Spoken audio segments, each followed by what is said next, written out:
off.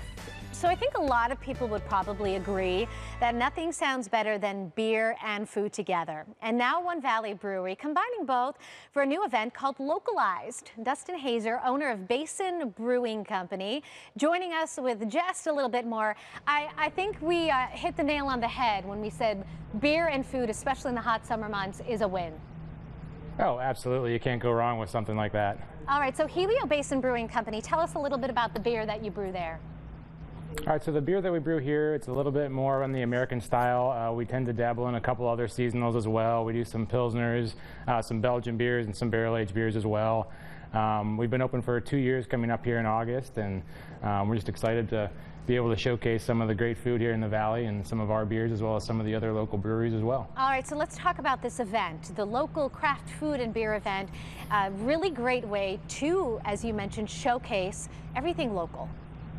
Yeah, absolutely. We just started talking with our neighbors up the street at Arcadia Meat Market. They're 1 mile up the road, and just kind of started spitballing some ideas for the summertime and how to get together with all of our neighbors here as far as the breweries and the other meat purveyors, and just kind of came up with this idea to do a localized event. And it's the first of a series, so throughout the summer we're going to be moving this event around to some of the other breweries as well and mixing up, you know, the chefs, the meat markets, and the breweries by throwing names in a hat and kind of mixing up the pairings that way.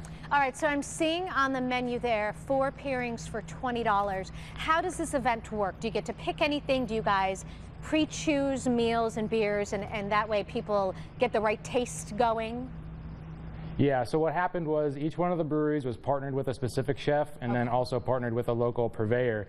And so they all work together as a collective team to formulate a menu. So each one of the groupings of the 4 has 2 different dishes and 2 different beers that are paired with it. So as you come in, you can kind of choose which brewery chef partnership you want to go to. If you like one more than the other, you can use your tickets for that. If you want to try a whole bunch, you can try each and every one of them. So it gives a lot of options for people to go through and try different things. So Dustin, give us an example of some of the things on the menu, because we saw a picture of a big steak there.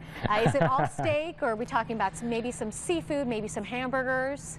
No, it's not all steak. In fact, there's some vegetarian options as well. We're working with Chula Seafood and Nelson's Fish Market as well, so they're bringing in some really good fresh fish. There's some ahi on there, I believe. Some of the other meat markets are doing some lamb belly tacos. There's a lot of fresh local vegetables that are being included, so there's really a little bit of something for everybody. All right, so how do people find out when, where, and how they can participate? All right, so today it's from 2 to 6 here at Helio Basin Brewing Company. We're on 40th Street in Thomas. Most of the event is sold out, so there's only a few tickets left at the door, so it's going to be first come, first serve right here at the brewery is the only way that you're going to be able to get those remaining tickets. So, you know, we would recommend come out early on your way around town today, get the tickets, and then come back later because you don't want to miss out on this. Well, it sounds like fun. Cheers to you. Cheers.